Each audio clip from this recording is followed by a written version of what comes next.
आज हम इस वीडियो में चैप्टर 5 जिसका शीर्षक है चिकित्सा का चक्कर का रिवीजन करने जा रहे हैं। चैप्टर 5 चिकित्सा का चक्कर। अब शब्दार्थ पे ध्यान देंगे। पहला है हट्टा कट्टा का अर्थ होता है हृष्ट पुष्ट। सेकेंड है उड़ेलना का अर्थ होता है पलटना। नेक्स्ट है रिफ्रेशमेंट, रिफ्रेशमेंट का अर्थ होता है जलपान। नेक्स्ट है सूक्ष्म, सूक्ष्म का अर्थ होता है छोटे। नेक्स्ट है गायब, गायब का अर्थ होता है लुप्त। नेक्स्ट है इक्का, इक्का का अर्थ होता है घोड़े, एक घोड़े की गाड़ी। नेक्स्ट है नुस्खा, अर्थ है इसका कागज़ पर लिखी गई दवाई और उसकी सेवन विधि। नेक्स्ट है रफू चक्कर, इसका अर्थ है गायब होना। नेक्स्ट है कतर, कतर कतर ब्योत करना, इसका अर्थ है काट छाँट करना।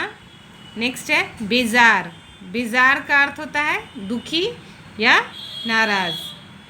नेक्स्ट है आयकर, आयकर का अर्थ होता है आमदनी का टैक्स। नेक्स्ट है गुफ्तगू, इसका अर्थ होता है बातचीत। नेक्स्ट है सिफा, सिफा का अर्थ होता है फ़ायदा या रोग से मुक्ति। नेक्स्ट है एहतियात, इसका अर्थ है सावधानी। नेक्स्ट है फड़क उठना, इसका अर्थ होता है मचल जाना। नेक्स्ट है प्रकोप, प्रकोप का अर्थ होता है प्रबलता। नेक्स्ट है मंदाग्नि, इसका अर्थ होता है पाचन शक्ति की दुर्बलता।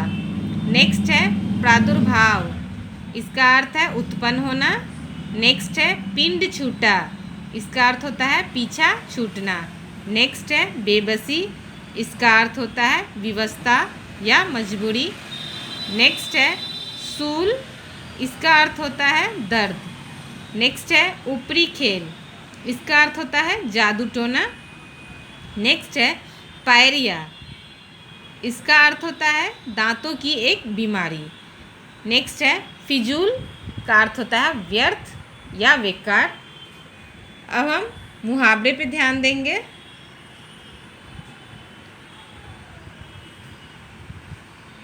फर्स्ट है अकल घास चरने जाना, इसका अर्थ होता है उचित अनुचित का ज्ञान न होना। नेक्स्ट है घर पर मेला लगना, इसका अर्थ होता है लोगों की भीड़ इकट्ठी होना। नेक्स्ट है तबीयत फड़क उठना, इसका अर्थ होता है प्रसन्नता में मन मचल उठना। नेक्स्ट है रफू चक्कर होना, इसका अर्थ होता है गायब हो जाना। नेक्स्ट है मौखिक प्रश्न। क है लेखक की क्या इच्छा थी? आंसर होगा किसी दिन मैं भी बीमार पड़ता तो अच्छा होता। नेक्स्ट क्वेश्चन है बीमार पड़ने पर लेखक को क्या खाने को मिलता? आंसर है बीमार पड़ने पर लेखक को खाने के लिए हंटले के बिस्कुट खाने को मिलता। नेक्स्ट क्वेश्चन है लेखक ने भूख न होने पर भी भोजन क्यों किया?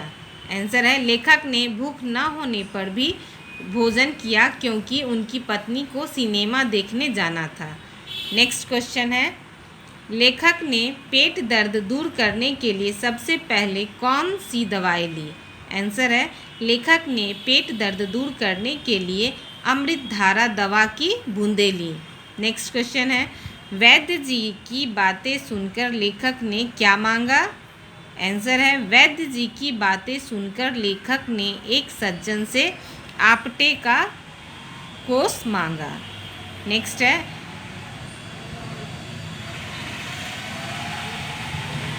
नानी लेखक के इलाज के लिए किसे बुलाना चाहती थी? नानी लेखक के इलाज के लिए ओझा को बुलाना चाहती थी। नेक्स्ट क्वेश्चन है अर्थ ग्रहण संबंधी प्रश्न है। नेक्स्ट क्वेश्चन है अर्थ ग्रहण संबंधी प्रश्न है बीमार लेखक को देखने कौन आई थी? आंसर है नानी की मौसी। नेक्स्ट क्वेश्चन है उन्होंने लेखक की बीमारी का क्या कारण बताया? आंसर है उन्होंने लेखक की बीमारी का कारण किसी चुड़ैल का साया बताया। नेक्स्ट क्वेश्चन है लेखक ने चुड़ैल को किससे बढ़कर बताया? तो आंसर है डॉक्टर से भी बढ़कर बताया। लेखक की पत्नी ने उन्हें क्या समझाया? आंसर है, लेखक की पत्नी ने उन्हें समझाया कि तुम लोगों की बात क्यों नहीं मान लिया करते, कुछ हो या न हो इसमें तुम्हारा हर्ज ही क्या है। नेक्स्ट है, दर्द से छटपटाते हुए लेखक की नींद कितने बजे खुली। आंसर है, रात के 3 बजे। नेक्स्ट क्वेश्चन है, सरकारी अस्पताल के डॉक्टर साहब कैसे तशरीफ लाए। आंसर, इक्के पर। नेक्स्ट है, किसके इलाज से लेखक की पीड़ा प्रातः काल तक रफू चक्कर हो गई थी। आंसर है, डॉक्टर चूहानाथ कातरजी के इलाज से। नेक्स्ट क्वेश्चन, किसकी वेशभूषा से लेखक सबसे अधिक प्रभावित हुए। आंसर है, कवि राज पंडित सुखदेव शास्त्री की। नेक्स्ट क्वेश्चन है, लघु उत्तरीय प्रश्न, लेखक अपने मित्रों और परिवार के लोगों की सहानुभूति का आनंद किस प्रकार लेना चाहते थे। आंसर है, लेखक अपने मित्रों और परिवार के लोगों की सहानुभूति का आनंद लेना चाहते थे कि दोस्त लोग आकर मेरे सामने बैठते और गंभीर मुद्रा धारण करके पूछते, कहिए बेढब जी कैसी तबीयत है, किसकी दवा हो रही है, कुछ फ़ायदा है। जब कोई रोनी सूरत बनाकर ऐसे प्रश्न करता तब मुझे बड़ा मज़ा आता। उस समय मैं आनंद की सीमा के उस पार पहुंच जाता।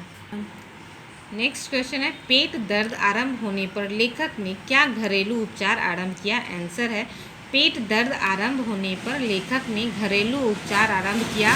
औषधियों का राजा अमृतधारा की एक शीशी को अपने पास रखते हैं और उसकी 1 बूंद 2 बूंद सुबह तक पी गया।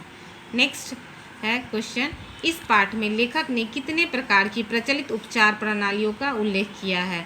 इस पाठ में लेखक ने अनेक प्रकार की प्रचलित उपचार प्रणालियों का उल्लेख किया है, जिसमें है एलोपैथिक, आयुर्वेदाचार्य, रसज्ञ रंजन चिकित्सा, मार्तंड, वैद्य जी, हकीम जी, हेम्योपैथिक, प्राकृतिक चिकित्सा, चुड़ैल का साया, दंत चिकित्सा, जल चिकित्सा इत्यादि है। नेक्स्ट है, लेखक की तबीयत पूछने के लिए आने वाले लोग किस विषय की चर्चा करने लगते थे। आंसर है, लेखक की तबीयत पूछने के लिए आने वाले लोग किसी न किसी विषय पर चर्चा छिड़ जाती थी। प्रसाद जी का अमुक नाटक रंगमंच की दृष्टि से कैसा है। रामकृष्ण राय कृष्ण दास हफ्ते में 9 बार दाढ़ी क्यों बनाते हैं। इसमें लेखक को भी कुछ बोलना पड़ जाता था। नेक्स्ट क्वेश्चन है, ऊपर से पान और सिगरेट की चपत अलग, भला दर्द में क्या कमी होती। वाक्य में निहित व्यंग स्पष्ट कीजिए। ऊपर से पान और सिगरेट की चपत अलग, भला दर्द में क्या कमी होती। वाक्य में निहित व्यंग यह है कि लेखक को बीमार पड़े 3 दिन बीत गए, उनकी तबीयत में कोई सुधार नहीं हुआ और आने वाले अपने साथ नुस्खा भी लाते और मुफ्त का पान और सिगरेट से खातिरदारी करवाकर चले जाते थे, लेकिन समस्या का समाधान नहीं होता।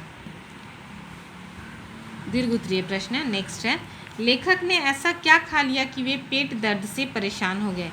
आंसर, लेखक ने मैच में रिफ्रेशमेंट में ज़रा ज़्यादा खा लिया था। उसके बाद घर आने पर उन्हें पत्नी के खाना पूछने पर उन्होंने 12 पूड़ियाँ, आधा पाव मलाई तथा 6 रसगुल्ले खा लिए थे, जिसके कारण आधी रात में पेट दर्द से परेशान हो गए। नेक्स्ट है, लेखक को देखने के लिए आने वाले लोगों ने इलाज के क्या क्या नुस्खे सुझाए। आंसर है, लेखक को देखने के लिए आने वाले लोगों ने इलाज के लिए एक न एक नुस्खा अपने साथ जरूर लाता। कोई कहा अजी कुछ नहीं, हींग पिला दो, कोई कहता चूना खिला दो। नेक्स्ट क्वेश्चन है, वे यथा नाम तथा गुण वाले व्यक्ति थे।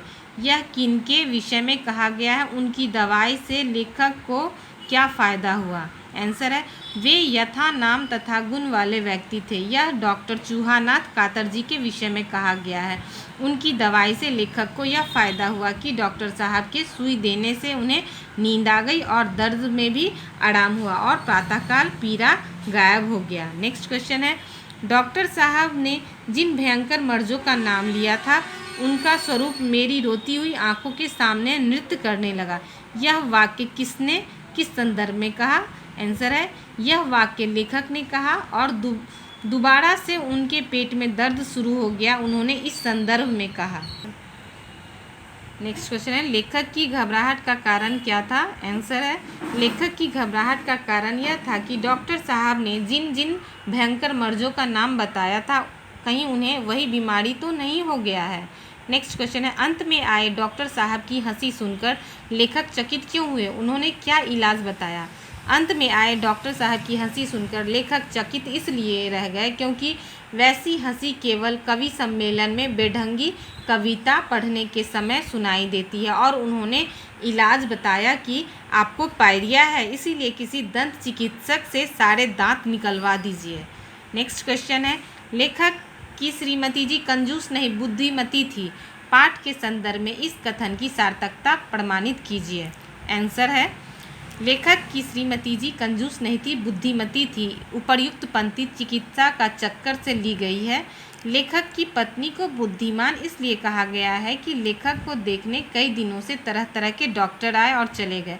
उन सब ने अपने तरीके से इलाज किया, लेकिन लेखक की स्थिति में कोई सुधार नहीं हुआ। लेखक ने पत्नी से रुपए मांगे और सारा हाल कह सुनाया। पत्नी लेखक से कहती है, तुम्हारी बुद्धि घास चरने गई है। आज कोई कहता है दांत उखड़वा डालो, कल कोई कहेगा बाल उखड़वा डालो, परसों कोई कहेगा नाक नुचवा डालो, आंखें निकलवा दो। यह सब फिजूल है। खाना ठीक से खाओ, 15 दिन में ठीक हो जाओगे। इसीलिए लेखक की पत्नी को कंजूस नहीं बुद्धिमती कहा गया है।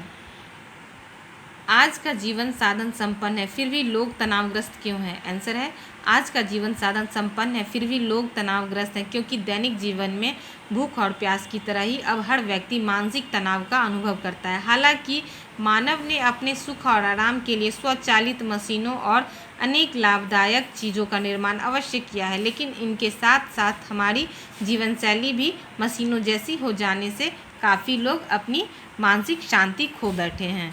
Thank you.